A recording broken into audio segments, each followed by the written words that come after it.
Hello guys, তো আজকে দেখো আমরা কি করছি এখানে রাত্রিবেলা। দিনের বেলা যে গুলের আছে রান্না করা সেটা তো তোমরা দেখোই। আজকে আমি সাহস করে রুটি করব বলে আমার বর বাড়ি ছিল না, দোকানে গেছিল, আমি একা একাই জ্বালিয়েছি। হ্যাঁ, তারপর আমার বর এসে দেখছে সুমনে ধোয়া ধোয়া হয়ে গেছে কিন্তু জ্বলেনি, তারপর ও জ্বালিয়ে দিল আর আমি এখানে বসে বসে রুটি করছি। দারুণ রুটি হচ্ছে, তো কি সুন্দর করে রুটিটা ফুলছে বলের মতো, আর পুড়ছেও না। দেখাবো দেখাবো, দাঁড়াও। এই দেখো কিভাবে রুটি ফুলবে এখন। দেখো, দেখেছো? আগুন দেখো দেখেছো? দেখো লাল দেখো, লাল লাল আগুন আগুন, আর একটু জলে নিয়ে দেখো।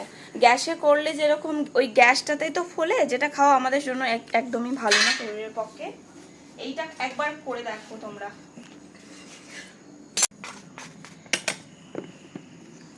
যখন গ্যাসের ক্রাইসিসটা শেষ হয়ে যাবে তখন কিন্তু আমি চেষ্টা করব যে গুলের আঁচটাতে আমি রুটি করব। এটা খাওয়াও তো ভালো, বলো? আমরা তো গ্যাসের উপরে রেখেই ফোলাই রুটিটা, সেটা তো ভালো না শরীরের জন্য। তো যারা যারা আমাকে দেখো বা এখন দেখেছো তারা প্লিজ সবাই ভিডিওটা ভালো লাগলে লাইক শেয়ার সাবস্ক্রাইব করতে একদমই ভুলো না।